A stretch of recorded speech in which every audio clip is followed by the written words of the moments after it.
Hey everyone, welcome to Fantasy Smack Talk, the bi-weekly baseball show. Before we get into it, football right around the corner. Can't wait. We're trying to do our rankings right now with all the lockout crap, keeping all the free agents from moving around.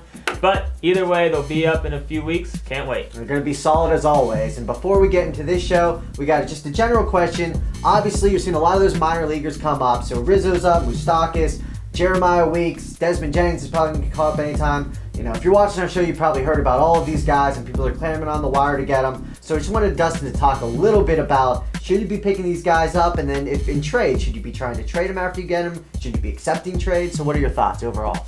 Well, I mean, a lot of times these youngsters can come up and have an instant impact. So I really like taking gambles on these guys. Pick them up, see what they do. But I would be very careful as far as giving them trade value, as far as accepting them in a trade. A lot of times, you know, it's a roller coaster ride for these guys, their rookie years. You know, pitchers figure them out. You know, obviously there's scouting reports on them in the minors, but, you know, once they get to the majors, all that stuff changes. So just be real careful as far as accepting them in trades, but definitely pick them up. Try to sell high on them if you can, but don't give them value in trade. Except for Hosmer, who's the real deal. I love that guy. Yes, Marcus, shout out to you as well. All right, Dustin, quick trade question from KMC Guire. I think it's K. McGuire, but That probably makes a little more sense than 1987. If it's probably his birthday, how the older we get. He wants to know, should he be giving up Ellsbury and Max Scherzer and getting back Josh Hamilton and the old ageless wonder Ichiro?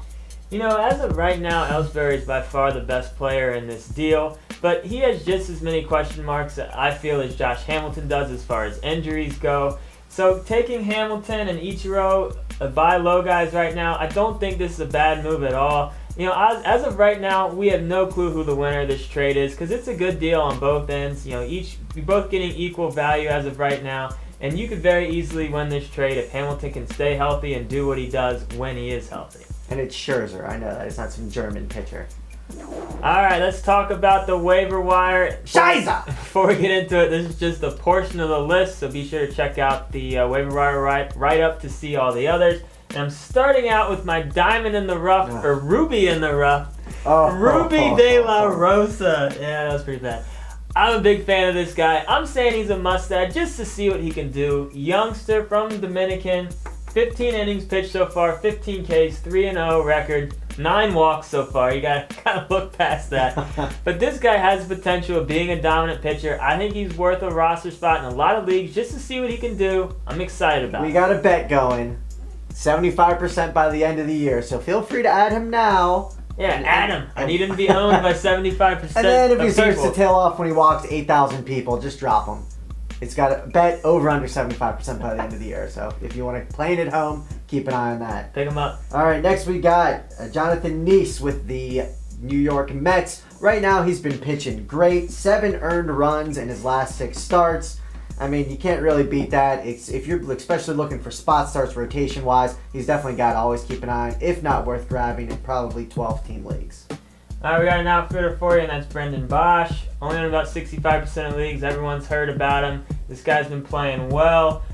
33 points he's raised his average in June so far with 4 home runs. It's worth giving this guy a look, even though he does play at the deep outfield position. All right, then we got the Nationals and Jordan Zimmerman. You know, this guy was a lot of hype before the year, didn't play that well. Well, in his last 8 games, he only has 14 earned runs. He's coming off a 10K performance. His last 3, he's been lights out. Definitely worth the time to be grabbing this guy and getting him on your roster.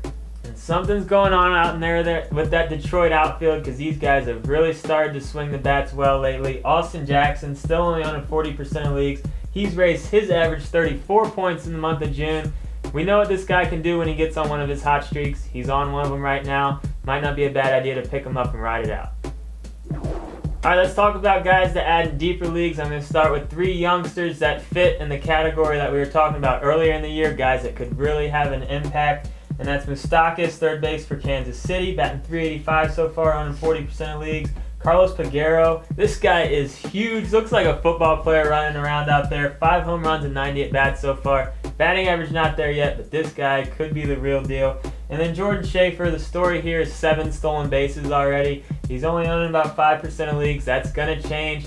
People are going to be looking for those bags, but I'm not sure if the rest of the game is going to come around very quickly, but still a young guy with upside. All right, I got two shortstops for you. The first one's Hardy out there with the Orioles. He's raised his batting average 60 points since May 30th. Ridiculous. Pretty good. The next one's Escobar out there with the Royals. Only owned in 15% of leagues. You know, the average is coming around. He'll throw in some bags. Deeper leagues, this is a good guy to get if you're looking at help for shortstop.